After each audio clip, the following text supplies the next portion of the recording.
Good day everyone. So today I'm gonna make a tutorial video about permutation with combination. When we say permutation with repetition, it's a concept in combinatorics that deals with arranging objects where repetition is allowed. It is useful when you have a set of objects and you want to determine the number of possible arrangements, considering that some or all of the objects can be repeated. To explain permutation with repetition, let's consider a simple example. Suppose we have three objects, A,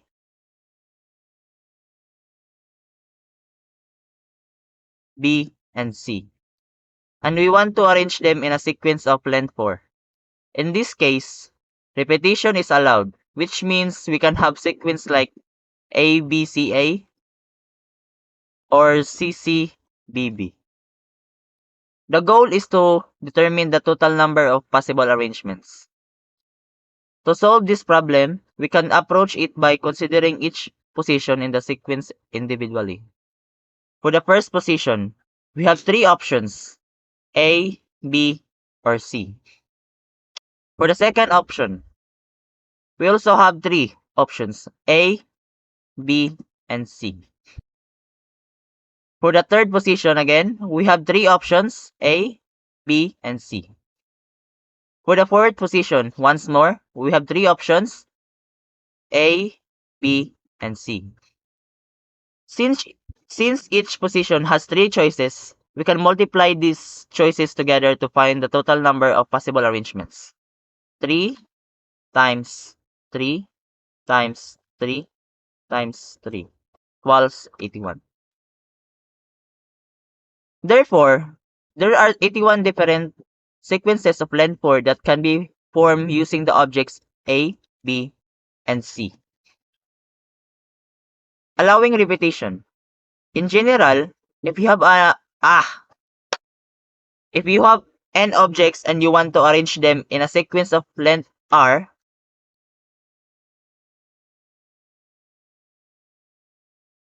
allowing repetition, the total number of possible arrangements can be found by raising the number of objects, which is n,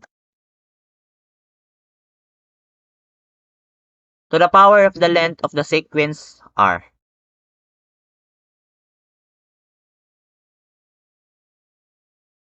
Total number of arrangements equal n caret r, or number caret length.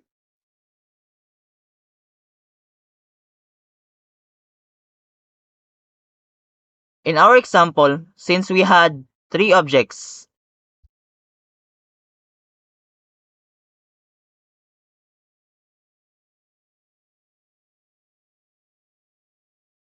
and we wanted to arrange them in a sequence of length 4.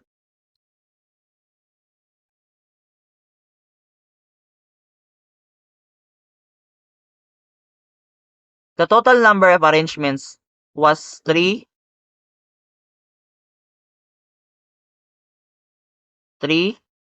caret 4 equals 81. Second, permutation without repetition. Permutation without repetitions refers to the arrangements of elements in a specific order, where each element is unique and is used only once. In other words, it is the process of selecting and arranging a set of items without repetition. Let's take a simple example to illustrate permutation without repetition. Suppose we have three letters, A, B, and C. We want to find all possible arrangements of these letters. To start, we can list all the individual letters. A, B. Now, for each position in the arrangement, we can select one letter at a time. Since we have three letters, we have three choices for the first position. Let's consider the letter A as the first choice. For the second position, we have two remaining letters to choose from since we can't repeat any letter. Let's choose the letter B.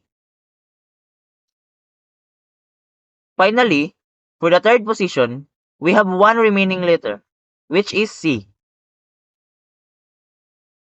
So, we found one arrangement, which is A, B, C.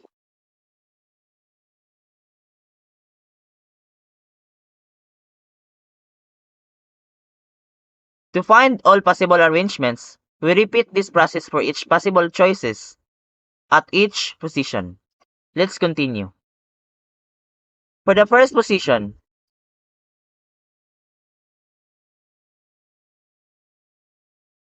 the next choice is B.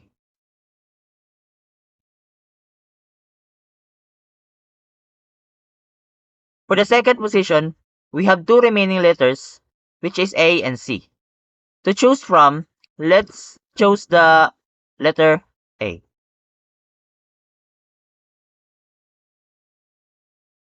For the third position, we have one remaining letter, which is C.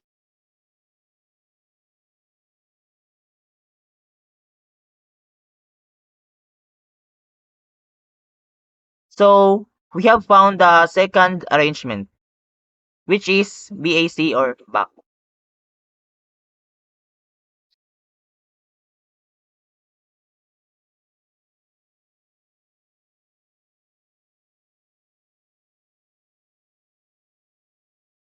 So we found.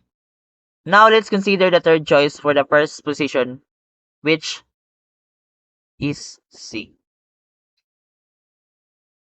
For the second position, we have two remaining letters, A and B. To choose from, let's choose the letter A. For the third position, we have one remaining letter, which is B.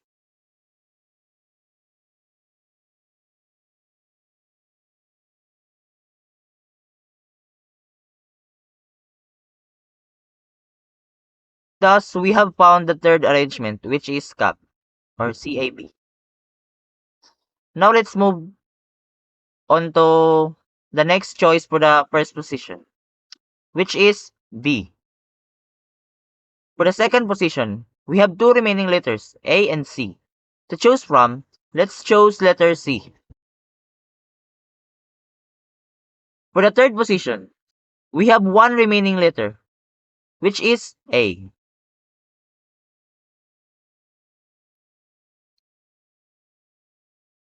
Therefore, we have found the fourth arrangement, BCA. Continuing this process, we have find the remaining two arrangements, CBA and ACB. So in total, we have found six different arrangements of the letters A, B, and C without repetition. ABC, BAC, CAB, BCA, CBA, and ACB. This is the basic explanation of permutation without repetition using a simple of three letters. The process follows the same principle for any number of elements, but the number of possible arrangements increases exponentially as the number of elements increases. Third, combination with repetition. Combination with repetition is a concept in combinatorics that deals with counting the number of ways to select objects from a set, where the order of selection doesn't matter and repetitions are allowed. This means that you can choose the same object multiple times. To understand combination with repetition, let's consider an example. Suppose you can have three different types of fruits: apples, oranges, and bananas. You want to create a fruit basket by selecting any number of fruits from these three types.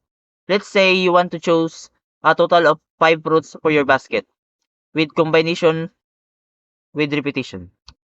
You can have scenarios where you choose multiple fruits of the same type or mix different types.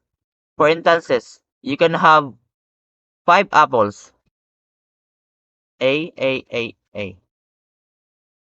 3 apples and 2 oranges, A, A, O, O. 1 apple, 2 oranges, and 2 bananas, O, B. For bananas and 1 orange, B, B, B, and so on. The important thing to note here is that the order of the fruit doesn't matter. For example, A, O, O, B, B, and O, A, I mean B, A, B, O represent the same fruit basket because they contain the same types and quantities of fruits. To calculate the number of possible combinations with repetition, you can use the formula C n plus r minus 1 comma r, where n is the number of distinct types of objects. In this case, the number of fruit types, which is 3, apples, oranges, and bananas.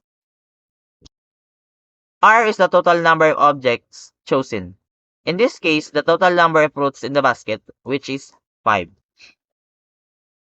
Using this formula, the number of possible combinations for selecting 5 fruits from 3 types with repetition is C, 3 plus 5 minus 1, comma 5 equal C, 7, comma 5 equals 21.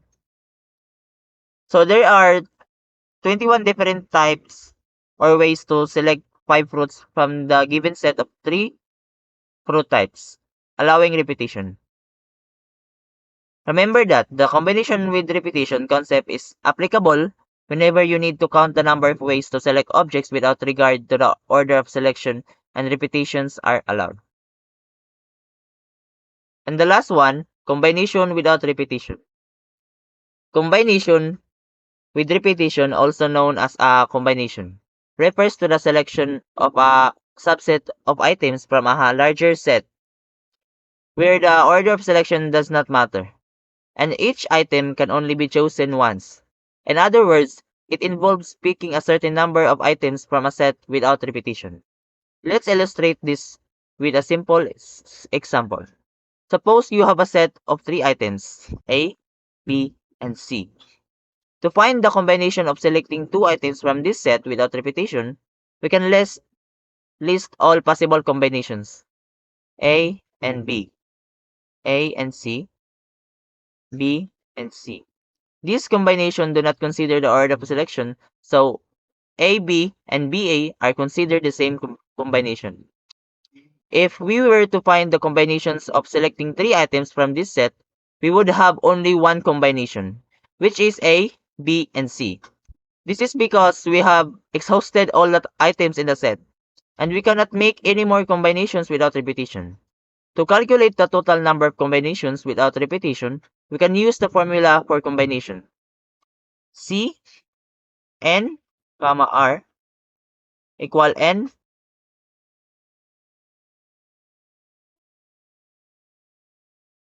summation point slash r summation times n minus r summation point.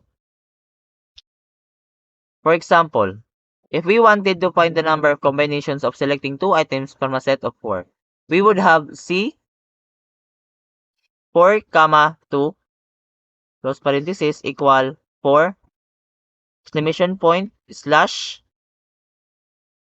2 exclamation point asterisk or times 4 minus 2 exclamation equals 6. This means there are 6 possible combinations of selecting 2 items from a set of 4 without repetition. Remember, combinations without repetition are about selecting items without considering their order and without repeating any item within a combination.